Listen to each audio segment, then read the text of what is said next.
Hi everybody, in this video we'll look at horizontal and vertical transformations of functions.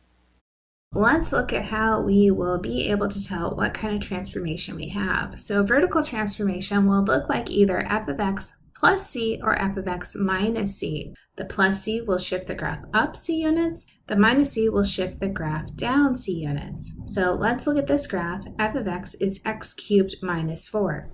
The first thing I'm going to do is say this minus 4 is going to go down by 4. So this is my vertical. As we get used to graphing, I'm going to start with the base function. So the base function x cubed goes through 0, 0, it goes through 1, 1, it goes through negative 1, 1. And you should know those points. You should also know the shape.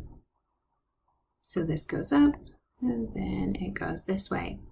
So the minus 4 says we're going to take point by point and move down 4. So I'm going to use another color, and I'm going to go 1, 2, 3, 4. So here's down 4. I'm going to go 1, 2, 3, 4. There's down 4. Last one, 1, 2, 3, 4, and I'm down 4. Another thing you can see is I used to be at 0, 0, and I had 1 to the right, 1 up, 1 to the left, 1 down. Same thing in the transformation. 1 to the right, 1 up, 1 to the left, 1 down. I connect those dots. The shape should look basically the same, not a perfect artist, but you get the idea. I just moved it down. So let's say I have x squared plus 2. X squared looks like a u. My first step is to say the plus 2 is going to go up 2. I'm going to draw the base function 0, 0, 1, 1, negative 1, 1. I'm going to make it look like a u. Then in another color, I'm going to move up 2. So up 2. This one goes up 2, now I'm at 3. This one goes up 2, I'm also at 3. I'm going to connect those dots, and it should look like it just moved up 2.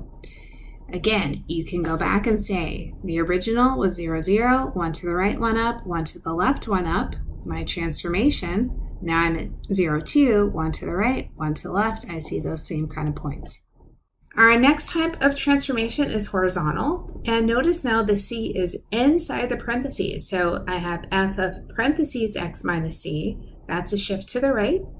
I have f of x plus c in parentheses, and that's a shift to the left. Now this probably feels opposite, like you probably think minus should go left, negatives are on the left, and plus should go to the right, but that's not what's happening here. What I see is x minus c is 0, when x is equal to c. So I moved to c. I went to the right. If I look at x plus c is 0, that says x equals negative c, and that's why I go to the left. So this kind of zeroing out really helps me think about where I should go. So let's try that. I'm going to start with f of x is x plus 5 squared. So the plus 5, if you want to write x plus 5 is 0, which is x equals negative 5, that says move 5 left.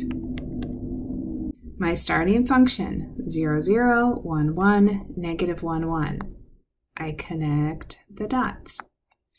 And then I move everything to the left 5.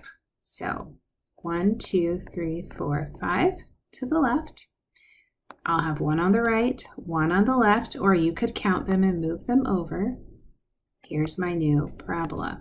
So I'm always drawing these twice. That really helps me when I do it. You are not going to draw twice when you're doing the homework. Let me show you really quickly what that will look like. Look at this one. It says move the slider h so the graph of y equals x squared gets shifted to the left 2 units. So I want to go to the left. So watch. See how this goes to the right? I want to go to the left, and I want to go 2. So see how I'm here? Notice it's also giving you the function, so this is saving you a lot of steps. You can type in here, you have f of x equals x plus 2 squared. This next graph says f of x is the square root of x minus 2. So this x minus 2, I look at where is it 0? It's when x equals 2, so I'm going to go right 2. My original function starts at 0, 0, it goes 1, 1. With the square root, I usually put in 4, 2. Square root of 4 is 2, and I draw to connect. Now I'm just going to move that to the right. So 0, 2 to the right goes to 2. This one, 2 to the right now is at 3, and then 4 to the right is at 6, and then I connect.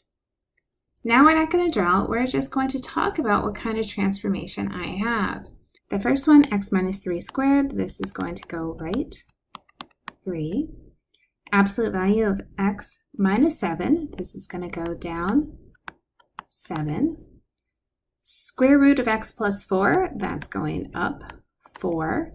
And then square root of x plus 6, that is going to go left, 6. So we want to be able to just look at the function notation and know what the function is going to do.